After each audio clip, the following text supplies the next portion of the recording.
খালেদা জিয়ার মৃত্যুতে প্রধান উপদেষ্টার শোকবার্তা হস্তান্তর। উসমান হাদি হত্যা মামলার চার্জশিট বুধবার। প্রার্থিতা ফিরে পেতে ইসিতে তাসনিম জারা। জুলাই যোদ্ধা সুরভিকে আশ্বাস দিলেন আইন উপদেষ্টা।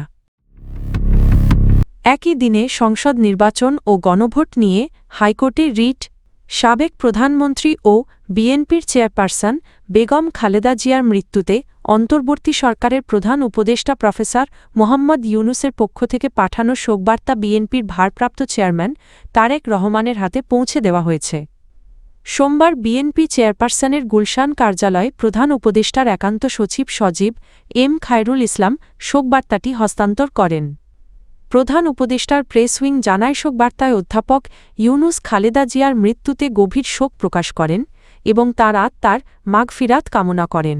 পাশাপাশি শোক সন্তপ্ত পরিবার পরিজন, বিএনপির নেতাকর্মী ও সমর্থকদের প্রতি আন্তরিক সমবেদনা জানান। ইনকিলাব মঞ্চের আহ্বায়ক শরীফ ওসমান হাদি হত্যা মামলার চার্জশিট আগামী বুধবার ৭ জানুয়ারি দেওয়া হবে বলে জানিয়েছেন স্বরাষ্ট্র উপদেষ্টা জাহাঙ্গীর আলম চৌধুরী। সোমবার সচিবালয়ে আইনশৃঙ্খলা সংক্রান্ত উপদেষ্টা পরিষদ কমিটির সভা শেষে সাংবাদিকদের তিনি একথা জানান। স্বরাষ্ট্র উপদেষ্টা বলেন, মামলাটিতে ইতোমধ্যে ১১ জনকে গ্রেপ্তার করা হয়েছে এবং অন্তর্বর্তী সরকার এ হত্যাকাণ্ডকে সর্বোচ্চ গুরুত্ব দিয়ে দেখছে। তিনি বলেন, অন্তর্বর্তী সরকারের মেয়াদেই এই হত্যার ন্যায়বিচার নিশ্চিত করা হবে এবং ভবিষ্যতে এ ধরনের ঘটনা প্রতিরোধে আইন-শৃঙ্খলা বাহিনীকে কার্যকর ব্যবস্থা নিতে নির্দেশ দেওয়া হয়েছে। আসন্ন জাতীয় সংসদ নির্বাচন প্রসঙ্গে স্বরাষ্ট্র উপদেষ্টা জানান, সরকার যথাসময়ে নির্বাচন আয়োজনে অটল। নির্বাচন বানচালের যে কোনো চেষ্টার বিরুদ্ধে আইন-শৃঙ্খলা বাহিনীকে কঠোর হতে নির্দেশ দেওয়া হয়েছে। ঢাকা -৯ আসনের স্বতন্ত্র প্রার্থী ও এনসিপির সাবেক নেত্রী ডা. তাসনিম জারা মনোনয়নপত্র বাতিলের সিদ্ধান্তের বিরুদ্ধে আপিল করতে নির্বাচন কমিশনে গেছেন। সোমবার বিকেলে তিনি আগারগাঁওয়ে নির্বাচন ভবনে আপিল আবেদন জমা দেন। এর আগে গত ৩রা জানুয়ারি ঢাকা জেলা রিটার্নিং কর্মকর্তা তার মনোনয়নপত্র বাতিল ঘোষণা করেন। উল্লেখ্য, ত্রয়োদশ জাতীয় সংসদ নির্বাচনে প্রার্থিতা বাতিলের বিরুদ্ধে আজ থেকে আপিল কার্যক্রম শুরু হয়েছে।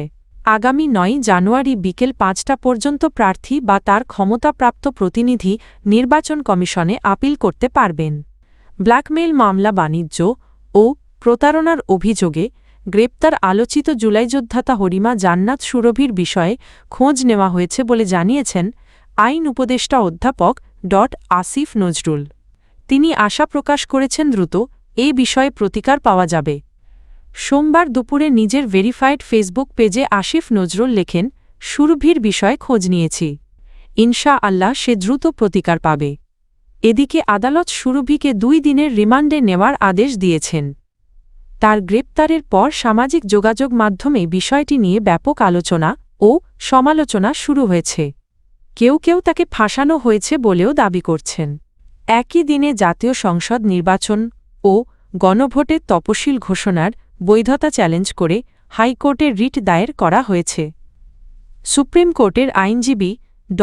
ইউনুছ আলী আকন্দ সোমবার আদালতের সংশ্লিষ্ট শাখায় এ রিট করেন। রিটে গত ১১ ডিসেম্বর প্রকাশিত জাতীয় সংসদ নির্বাচন ও গণভোটের তফসিলের কার্যকারিতা স্থগিত চাওয়া হয়েছে।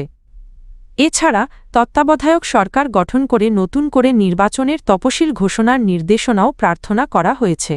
প্রধান নির্বাচন কমিশনার সহ সংশ্লিষ্টদের রিটে বিবাদী করা হয়েছে। বিচারপতি আহমেদ সোহেল ও বিচারপতি ফাতেমা আনোয়ারের হাইকোর্ট বেঞ্চে মঙ্গলবার রিটের শুনানি হতে পারে। আইনজীবী ইউনুছ আলী আকন্দ বলেন, সংবিধানে অন্তর্বর্তী সরকারের বিধান না থাকায় এ সরকারের অধীনে নির্বাচন আয়োজন বৈধ নয়।